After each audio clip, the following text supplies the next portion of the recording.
Make better combat encounters. So we've talked about creating better characters and how to make their deaths more meaningful.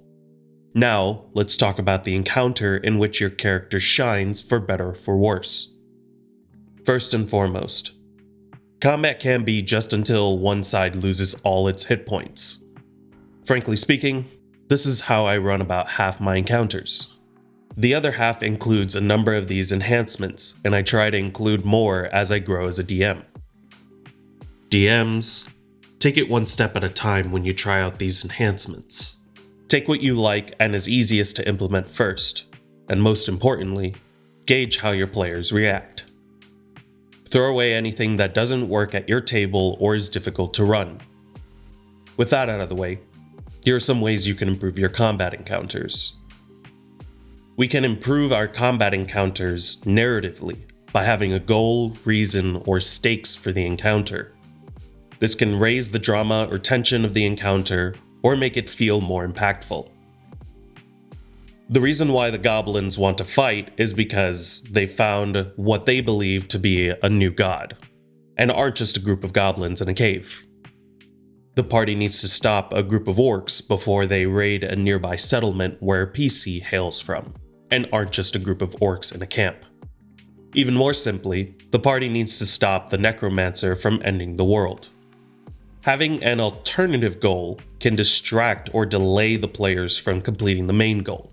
The goal may be to close the barn doors to stop the beasts inside from escaping, and the secondary goal is to get as many horses out before they're caught in the crossfire. The secondary goal distracts the players from achieving the main goal, and if they don't achieve the secondary goal, then more horses will perish or get in the way. Let's say the players need to get an ancient tome from a pedestal, but first they need to deactivate the force field that's around it. The primary goal here is easy to achieve if there was no force field, so including one will add an extra layer to the encounter, delaying the players from achieving the goal. And one main goal could be there are some captured civilians that need to be rescued.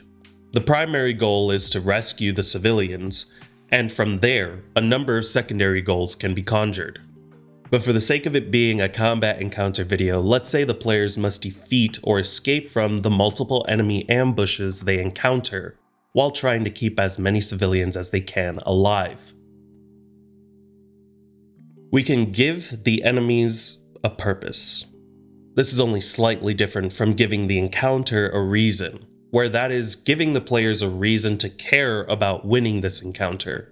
Giving purpose to the enemies is giving them a general reason to care about winning the encounter. A basic purpose could be survival. The orcs want to raid the village to survive. Or greed. The goblins want this newfound god to be their own and their own alone. Hate. The necromancer wants to end the world because their parents were taken away by people they called neighbors and friends. With the purpose set, getting into the minds of the enemy will make answering the following questions easy, like, what do they want or need? Food, materials, corpses? Why are they here in this specific location? Easy nearby targets, it's a holy location, or they thought it was a good hiding place. What state are they in? Starving and desperate, blissful, powerful, and have amassed an army? Once you understand their purpose and have profiled these enemies, you get a clear understanding of what this combat means to them and how far they are willing to go to succeed. Time limits are great for most things in D&D, but specifically for combat encounters, it can really put the pressure on. This time limit can be natural or gamist language. You all have 1 minute to resolve this combat before reinforcements arrive. Or, you have 10 rounds before the big bad self-destructs his lair and teleports away. These time limits can easily be tied to the goals and alternative goals of the combat encounter. One neat trick I like to use is recapping the round at the end of the round, describing each hit and miss as one cohesive event that took place in 6 seconds. It can really show how the tank of the party was attacked by 5 goblins and none of the hits made a dent in his armor. Or it conveys the teamwork this round when the party attacked the red dragon with everything they had. Lastly, having a third-party adversary can really spice up any encounter.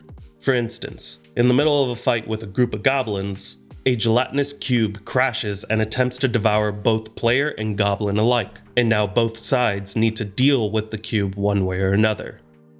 The second way we can improve our combat encounters is by enhancing our maps.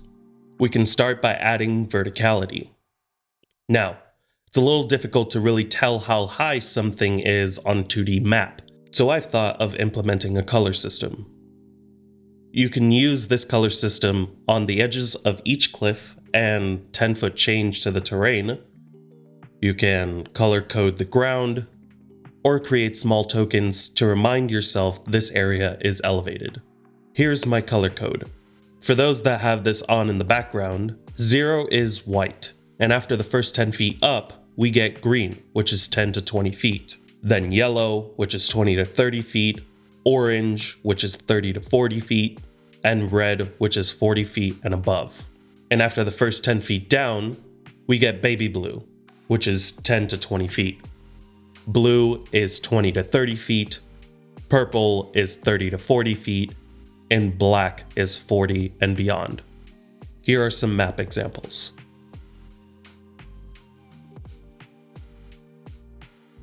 Now you can keep this info to yourself and just tell your players how far up something is when they want to climb and how far down something is when they want to jump off.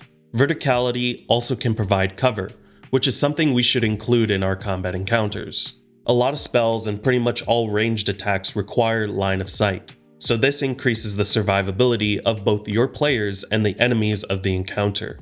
At the very least, providing forms of half cover gives +5 to AC, which is annoying enough for your players to get line of sight, or it causes your players to get creative, like using AoE spells or items that do AoE damage. Also, using spells that don't necessarily require line of sight are viable here as well. Even using the ready action to fire when they see the enemy becomes a viable tactic. Note that all of these benefits that your players have can be applied to your enemies as well. Having areas hidden by verticality and cover allows us to set up traps. Traps aren't relegated to just long, empty hallways. These can be placed in the middle of combat or prior to the combat. Have the orc chieftain litter his lair with tripwires that launch buckets of orc waste onto the players, stunning and poisoning them for a moment. Have the kobolds set up a net trap mid-encounter to catch the players at a choke point, causing them to either attempt to avoid the trap, sacrificing themselves to spring the trap, or deal with it by other means. These traps, and combats in general, can cause one of the coolest things from video games like Control, and that's terrain change. We want it to look like a battle took place, so let's get that in our games. Have a pillar crash down and create deep caverns in the floor. Have trees fall and create new forms of cover. Have walls of the tavern get blown to bits, the tables and chairs flipped and destroyed. I love the game Control for this reason. The combat is brutal to its surroundings, especially in the executive office level. The area around you looks vastly different from when you started the encounter. A more recent example of this is the game The Finals, with its fully destructible levels. In this same vein, we can change the current map the players are in, change the room, change the elevation, change the plane the encounter is taking place in. Have the players make the choice to change, or cause the change to happen forcefully. Have the combat take place in the sky on an airship, then conclude it after the airship is forced to crash land. Have the players chase a group of kobolds into different parts of a cave, allowing the kobolds to set off traps they strategically placed. Create a chase sequence where the players jump through portals to either catch or attempt to get away from an adversarial force. Lastly, we can improve our combat encounters mechanically. Let's include red barrels, or things that immediately do something when interacted with. We need things that go boom. They can explode in a fiery blaze, they can flash freeze everything near it, add difficult terrain like an oil spill, or obscure vision like a puff shroom that creates a smokescreen. Next, let's get our players moving with danger zones. I'm stealing this from MMOs. Danger zones get your players moving in MMOs. So let's use them in our combat encounters. These DZs can be boulders falling from the crumbling dungeon ceiling. It can be a massive area attack centered on the boss that automatically hits everything in range. It can be columns of fire being shot from gargoyle statues up against the walls. If your players stumble upon a lair, give the boss lair actions, even if it's a goblin or a skeleton. Maybe the boss runs to a lever and pulls it, causing the columns in the room to charge with electrical energy. And everything, friend or foe, within 15 feet of the columns will suffer lightning damage as the columns explode with electrical discharge. We can include creative gimmicks to our dungeon. Some of these may require a little more bookkeeping than initially expected. So do what's easiest for you and don't overwhelm yourself. We can have all healing potions poison now, and all poison heals you while in this dungeon. The entire dungeon could be covered in magical darkness that only special lanterns allow the players to see 10 feet in front of them. Or, in this dungeon, all food comes to life and fight each other, as well as the players. My most effective way to speed up combat or make it feel faster is to reduce the enemy hit points. Now the trick to this is to not just reduce the hit points, but understand how much damage your players can do in one round. Then pair it up with how many rounds you want the enemy to survive. Or just do this on the fly, that works too. But, for instance, if your players can do on average 20 points of damage every round, and you want your boss to survive 4 rounds, give one big bad 80 hit points, give or take 10 or so HP. Or give one big bad 60 HP and 4 minions with 5 HP each. Lastly, let's think about the morale of your enemies. Have them fight to the death, or run depending on their purpose and their current state of mind. A pack of wolves may retreat after 2 of their own is taken out due to self-preservation, while a pack of wolves defending their cubs will fight to the death. A group of road bandits might reconsider if one of their own is taken out in one hit, versus a group of bandits who are desperately trying to pay back debts that they owe. A group of cultists may fight to the death while their leader is still alive. But once their head priestess is taken out, then the rest will scatter after watching their strongest fall. Bonus round. Here are a couple of homebrew tricks I incorporate, like tracking hit points as if they were Legend of Zelda hearts. 5 HP is half a heart, making one whole heart 10 HP. And any damage under 5 is a quarter of a heart. This makes tracking hit points a lot easier during combat or during your planning phase. An example of this is an orc has an average of 15 hit points, so they have 1.5 hearts. A goblin on average has 7 hit points, so they can either have half a heart or 3/4 of a heart. It's up to your own discretion. And an adult dragon has an average of 256 HP, making their heart total 25.5 hearts. If your players deal less than 5 damage, it's a quarter of a heart. More than 5 but less than 10 is half a heart. 10 to 14 damage is a whole heart, and at this point we stop counting in quarters. Every 5 HP increment of damage is half a heart. My next homebrew trick is bloodied bosses. When your bosses have half hit points remaining, feel free to let this be the trigger for their second phase.